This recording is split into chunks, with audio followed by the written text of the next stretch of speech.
Blood ক্যান্সারে আক্রান্ত একটা মায়ের বয়সী ব্লাড ক্যান্সারে আক্রান্ত।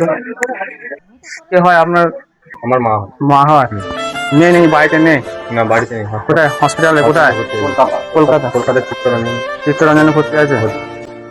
আপনাদের কাছে হাত জোর করে অনুরোধ করে প্রার্থনা করছি, আমার মা এখন কলকাতার চিত্তরঞ্জন ন্যাশনাল ক্যান্সার হসপিটালে ভর্তি রয়েছে। উনি প্রায় 1 সপ্তাহ ধরে ভর্তি রয়েছে। কেমো দেওয়ার পর একটু সুস্থ আছে। ডাক্তারবাবু আরও চিকিৎসার জন্য ডাক্তার বলেছে টাকা লাগবে। আর সেই টাকার জন্য যদি আপনাদের কাছে কিছু সুযোগ সুবিধা পাওয়া যায় বা আপনাদের সামর্থ্য অনুযায়ী যদি দিতে পারেন, তাহলে আমার মা সুস্থ হয়ে ঘর ফিরতে পারে। আপনাদের ওই সামান্য সাহায্যই আমার মায়ের প্রাণ ফিরে পাবো, নতুন করে জীবন। দয়া করে যদি আমার মাকে আপনারা কিছু অর্থ দিয়ে সাহায্য করতে পারেন, আপনাদের কাছে আমি বাধিত থাকিব। দয়া করে আমার মাকে টাকা দিয়ে সাহায্য না করতে পারলেও আশীর্বাদ দিবেন, যাতে মা সুস্থ হয়ে বাড়ি ফিরতে পারে। ভিডিওটা একটু সবার কাছে একটু শেয়ার করে দিবে। আপনার একটা শেয়ারই আমার মায়ের অনেকটা প্রাণ ফিরিয়ে দিতে পারে। দয়া করে আমার মাকে বাঁচাবেন। এই ভাইটা খুব অসহায় মানুষ। এই ভাইটা মা ব্লাড ক্যান্সারে আক্রান্ত, কলকাতায় ভর্তি আছে। টাকার অভাবের জন্য চিকিৎসা করাতে পারছে না।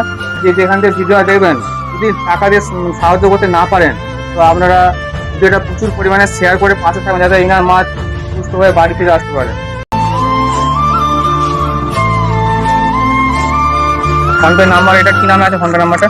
ফোনপে নাম্বার কৌশিক মহাদণ্ড। কৌশিক মহাদণ্ড। এই ফোনপে নাম্বারে সবাই টাকা পাঠাবেন। আপনারা যদি পারেন ভিডিওটা প্রচুর পরিমাণে শেয়ারও করবেন, যাতে একটি শেয়ার হয়তো পারে এনার মাকে সুস্থ করে বাড়ি।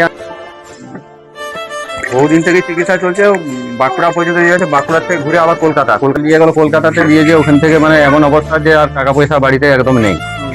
দিয়ে সেই অভাবেতে মানে চিকিৎসা করতে পারছে না। দিয়ে এবার টাকা পয়সা নাই, মানে আবার কোথায়, আমাদের তো গরিব মানুষ, আমরা টাকা পয়সা কোথাও জোগাড় করতে পারছি না পারার অভাবেতে।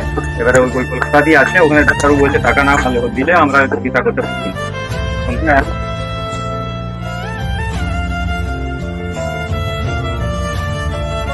অনেকদিন থেকে পরে রয়েছে, আর যেটা ছিল সব বিচার কিনা করে হয়ে গেছে। আর আমরা আর টাকা পয়সা মোটেই না। আমার বলতে চাইছে এটা যে ওনাদের আর মানে সামর্থ্য নেই যে রুগীটাকে ঠিকমতো চিকিৎসা করে বাড়ি আনবে। মানে ডাক্তারবাবু বলে দিয়েছেন যে এনার টাকার প্রয়োজন, টাকা না দিলে চিকিৎসা করে যাবে না। সেই জন্য বলছি আপনাদের কাছে রিকোয়েস্ট হয়ে আমি হাত জোর করে বলছি আপনাদেরকে, ভিডিওটা প্রচুর পরিমাণে শেয়ার করবেন। একটু পারবো আমি সামর্থ্য হয়ে দিয়ে গেলাম দাদা। হ্যাঁ, ভিডিও আপনারা দিবেন, এনার পরিবারের পাশে থাকবেন, যাতে এনার মা সুস্থ হয়ে বাড়ি থেকে আসতে পারে।